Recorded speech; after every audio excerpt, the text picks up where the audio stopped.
Ici, Radio Clédou, c'est tout un monde entre vos oreilles. Radio Clédou, le journal, avec Sotelma Malitel. Vous écoutez la Radio Clédou, bonjour à tous et à toutes et bienvenue à ces 13h. Au sommaire de l'actualité, les partis sadis souhaitent se rendre à Kidal pour rencontrer la SEMA. Pour Dr Oumar Mariko, le président du parti, la participation de la SEMA à la signature de l'accord le 15 mai prochain est incertaine. Vous l'attendrez dans ce journal. Une centaine d'associations regroupées au sein de l'APM, Association pour le Mali, soutient la décision du ministre des Domaines de l'État et des Affaires foncières, Maître Mohamed Ali Batili, pour l'annulation de certains titres fonciers dans les cercles des Kati. Et à la fin de ce journal, le magazine de la rédaction de ce jeudi traite la gestion des ordures à Bamako. Les problèmes de gestion des ordures se trouvent toujours au centre des préoccupations, tant au niveau des ménages qu'au niveau des services d'assainissement. Et voilà donc pour le sommaire, le développement dans un instant avec Aruna Ba au microphone et Fatou Fall à la technique.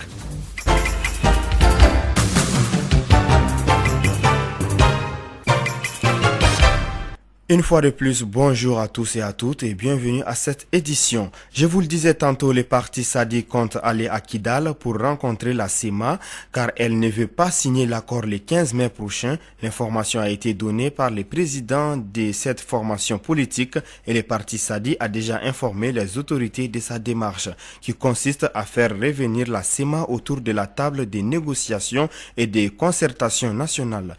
Écoutons le docteur Oumar Mariko, président du parti Sadi au micro de Kassim Traoré.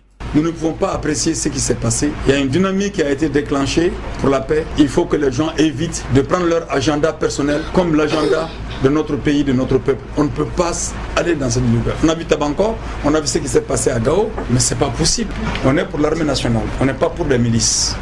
On n'est pas derrière le gacha. Maintenant, tel un coup, donc on ne peut pas vous dire plus. Et l'accord pour le 15, mais nous on a des informations déjà que la SEMA ne va pas signer le 15. Et un accord entre la plateforme et l'État malien ne veut absolument rien dire. De notre point de vue.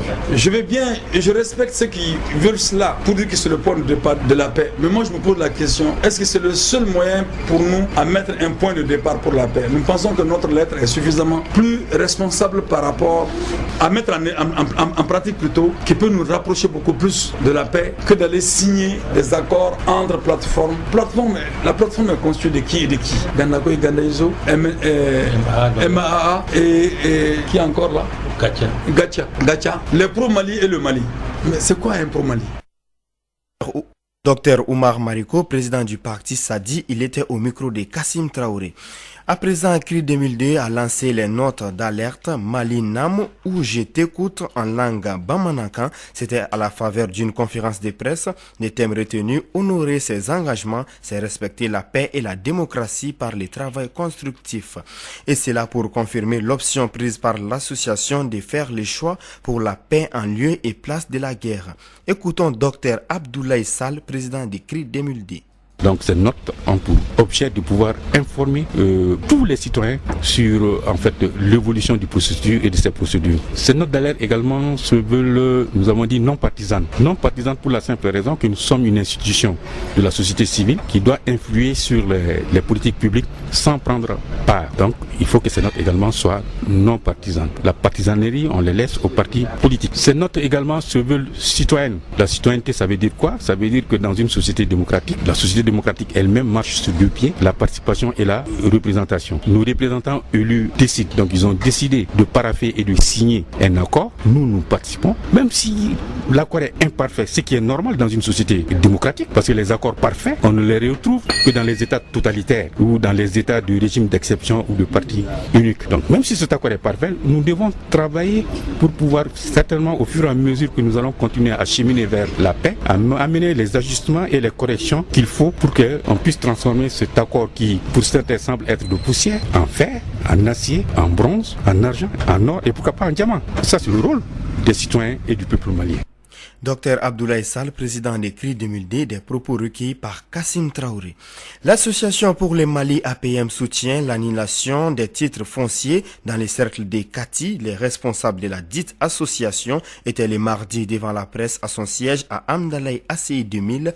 Ils appellent les ministres des domaines de l'État et des affaires foncières à poursuivre les combats contre les spéculateurs fonciers. C'est ce que nous dit Mariam Sidibi.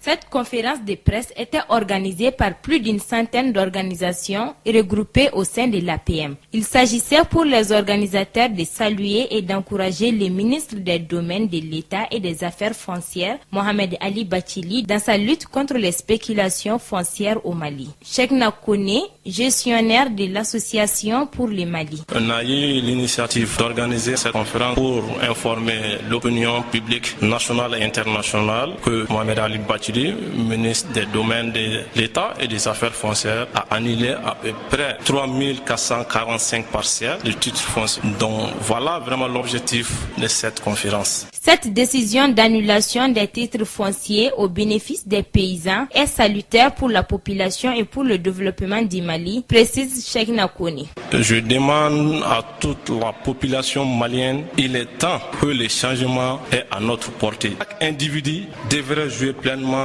son rôle pour le développement de son pays. Donc je demande à la population encore de soutenir les gouvernements, de soutenir le président de la République pour les actions effectuées, pour les actes concrètes à l'endroit de la population et puis à l'endroit des paysans pauvres. C'est des terres des paysans pauvres qui ont été privilégiées. Donc c'est un acte salutaire. Il faudra qu'on se donne la main puis qu'on travaille ensemble. Les membres de l'APM espèrent que ce contrôle foncier entamé par les ministres des domaines fonciers se poursuit et s'étend dans d'autres régions afin de mettre d'autres spéculateurs fonciers hors d'état de nuire.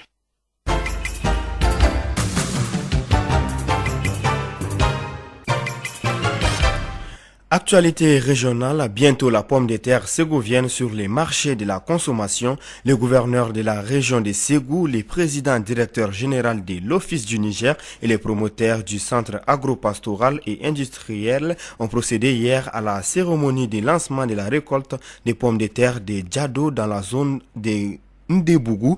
Pour la récolte de cette année, il s'agira de récolter 28 000 tonnes de pommes de terre sur 700 hectares. On fait le point avec Douba Dambili.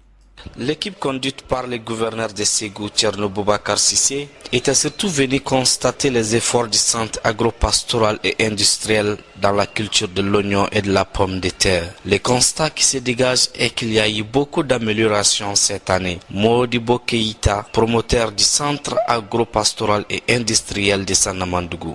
Parce que l'année dernière, on était à 400 hectares de pommes de terre. Donc cette année, nous sommes à 700 hectares de pommes de terre. Donc ce qui fait qu'aujourd'hui, c'est bon d'encourager ça pour nous permettre de non seulement de nourrir le Mali en pommes de terre et oignons, et puis de nourrir la sous-région. Un résultat rendu possible grâce à l'entreprise agricole que dispose le CAI de Sanamandougou. Ilyas Goro, PDG Office du Niger. Moudbo dispose d'un arsenal d'équipements pour les travaux de préparation du sol, les travaux de fertilisation, d'entretien des cultures et d'équipements pour la récolte, la transformation, la conservation. Pensons que Moudbo constitue une fierté de l'entreprise agricole au Mali. Ce qui doit nécessiter l'accompagnement de tous. Thierno Boubacar Sissé, gouverneur. Et c'est vrai qu'à côté de l'agriculture traditionnelle, c'est-à-dire l'accroissement de l'exploitation agricole familiale, il faut aussi la modernisation de l'agriculture. Les deux peuvent aller ensemble pour aller à l'atteinte de cette souveraineté alimentaire que nous cherchons dans le temps. Il faut ajouter qu'un tour au CAI de Sanamandougou vous donne le goût d'investir dans l'agriculture. Des retours de Sanamandougou et Djado, Douba Dambélé pour la radio Clédou. Merci Douba Dambélé. À Sikasso, fin des cabales pour 3 voleurs de bétail, considérés comme des voleurs de bétail de grands chemins. Les 3 voleurs étaient la bête noire des éleveurs de bœufs. Arrêtés puis traduits devant les tribunaux, ils ont été jugés puis condamnés. Zoumana Traoré, reportage. Lors de cette audience correctionnelle du tribunal de grande instance de Sikasso, plusieurs dossiers étaient à l'ordre du jour, au nombre desquels celui des voleurs présumés de bétail. Il s'agit bien entendu d'Issaka Maïga, de Roger Diarra et de Yakuba Koulibaly, 3 voleurs de métier qui ont l'habitude de piller des troupeaux entiers dans la région des Sikasso. Considérés comme la bête noire des éleveurs de bétail depuis 2010, les 3 bourreaux ont été arrêtés et traduits devant les tribunaux. Dans son audience correctionnelle du tribunal des grandes instances des Sikasso, le substitut du procureur Amadoun Wologem, dans son réquisitoire, a d'abord expliqué le rôle et la place du tribunal et a ensuite demandé d'infliger une peine de 10 ans à chacun des prévenus du fait de la gravité des charges retenues contre eux. Un réquisitoire vivement apprécié par la salle. Le président du tribunal, le juge Billy Touré, a donc condamné chacun des prévenus à 10 ans d'emprisonnement ferme, malgré la défense des avocats. Voilà une audience retraçant une fin de cabale pour les 3 bandits, faisant ainsi un ouf de soulagement dans le monde des éleveurs de bétail dans la région des Sikasso. Des Sikasso, Zoumana Traoré pour Radio Clédou.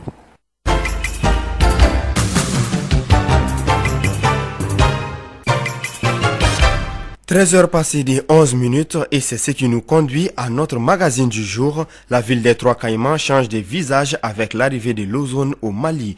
Aujourd'hui, il est rare de voir des tas d'ordures dans des lieux publics. Cependant, les problèmes de gestion des ordures se trouvent toujours au centre des préoccupations, tant au niveau des ménages qu'au niveau des services d'assainissement. Où se situent réellement les problèmes de gestion des ordures à Bamako? Suivons ces magazines réalisés par Dadon Noumoukou. Bamako, la capitale du Mali, connaît une croissance urbaine sans précédent depuis 15 ans, estimée à près de 6% par an, ce qui en fait la 6e agglomération du monde par sa vitesse de croissance. Cette forte croissance entraîne des problèmes d'assainissement, d'où la signature d'une convention entre l'État malien et le groupe Ozone dans le cadre de l'assainissement de la ville. Moussa Bokoum, directeur des services urbains de la voirie et d'assainissement de la ville de Bamako. En fait, dans la convention, toute la chaîne est à la disposition de Ozone. Ozone est chargé de la collecte des déchets à partir des concessions, de leur évacuation, soit sur les dépôts de transit où ils vont mettre en place des dispositifs pour directement transférer les déchets du dépôt de transit vers la décharge, ou bien Ozone peut directement prendre les déchets au niveau de nos concessions et les évacuer à la décharge finale. Il est vrai que la capitale change de visage. Cependant, certains dépôts de transit d'ordures sont toujours visibles à travers la ville. Du coup, on se demande où se situe le problème. Abdul Karim Makalou, directeur national d'assainissement et du contrôle des pollutions et des nuisances. Pourquoi on ne parvient pas à évacuer ces déchets? Si on les enlève, il faudra les mettre quelque part. Il faudra les gérer de façon écologiquement rationnelle, comme on dit. Il ne faut pas que ces déchets soient source de nuisances, de pollution, etc. Et pour le faire, il faut des infrastructures réalisées vraiment dans les règles de l'art. Aujourd'hui, on n'arrive pas à faire marcher Numbu parce que nous n'avons pas d'équipement. Donc tout ça, ça dénote vraiment du manque de financement vraiment dans ce sous-secteur-là. Les décharges aujourd'hui, c'est-à-dire qu'on n'a qu'une décharge à Bamako qui fait plus de 2 millions d'habitants. Vous voyez, dans 10 ans, dans 20 ans, si on ne prend pas garde, alors on aura toujours ces déchets ici. Ozone est là pour vraiment assurer la propriété de la ville. Il faudrait que Ozone ait un endroit pour déposer les ordures. Et c'est à ça que notre département, le ministère de l'Environnement, de l'Assainissement et du Développement durable est en train de travailler pour chercher les équipements. Face à ces nombreux défis, une seule question se trouve au bout des lèvres. À quand une politique de transformation des ordures dans notre pays? Moussa Bokoum, directeur des services urbains de la voirie et d'assainissement de la ville de Bamako. Malheureusement, jusqu'ici, la valorisation n'a pas commencé. Parce que quand on transporte les déchets de nos concessions vers la décharge et que ce n'est pas valorisé, ça pose toujours des problèmes. Et actuellement, il y a beaucoup de réflexions. Les réflexions sont très poussées. On va transformer les déchets qui sont évacués sur la décharge, soit en engrais au bénéfice de nos agriculteurs ou bien en énergie pour commercialiser avec EDM. Comme le dirait l'autre, l'amélioration du cadre de vie des populations est une affaire de l'État. Cependant, il est urgent de changer certains de nos comportements. Abdul Karim Makalou, directeur national d'assainissement et du contrôle des pollutions et des nuisances. Le balai a tout le temps existé dans notre société. Ça veut dire que la propriété a tout le temps existé dans notre société. Mais pourquoi aujourd'hui on sent une sorte d'indifférence, surtout dans les villes? On jette les pots de banane un peu partout, les pots d'orange un peu partout, les sachets d'eau, on les jette partout. Et certains se disent, ouais, il y a d'autres qui sont là, qui sont payés pour ça. Non, ça, c'est pas vraiment une mentalité à encourager. Je crois que cette propriété, ça doit commencer par la famille. Donc, le problème d'assainissement, c'est vraiment une question de responsabilité individuelle et collective. En tout état de cause, il est du devoir de chacun de nous de redonner à Bamako son illustre datant. Bamako, la coquette.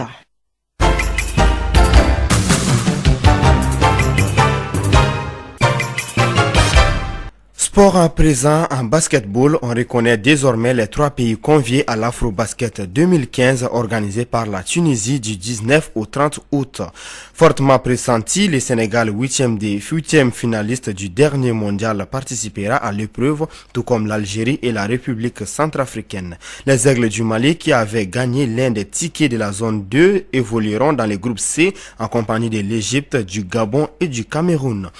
Au football, en Ligue des champions de l'UEFA, hier en deuxième demi-finale, le Bayern Munich a craqué à l'espace de 3 minutes face au FC Barcelone, amené par un extraordinaire Lionel Messi, grâce à un doublé de l'Argentin en fin de match, puis à un dernier but de Neymar. Le FC Barcelone à domicile a pris une sérieuse option sur la qualification 3-0. Il faut dire que c'est le 97e match de Ligue des Champions pour Lionel Messi, qui compte par ailleurs 3 rencontres en Supercoupe d'Europe. Clédou Info, deuxième édition, 13h passées de 16 minutes. C'est ce qui met terme à ces 13h présentation Arunaba, mise en onde Fatou Fall. Passez une excellente après-midi en compagnie des programmes de la Radio Clédou.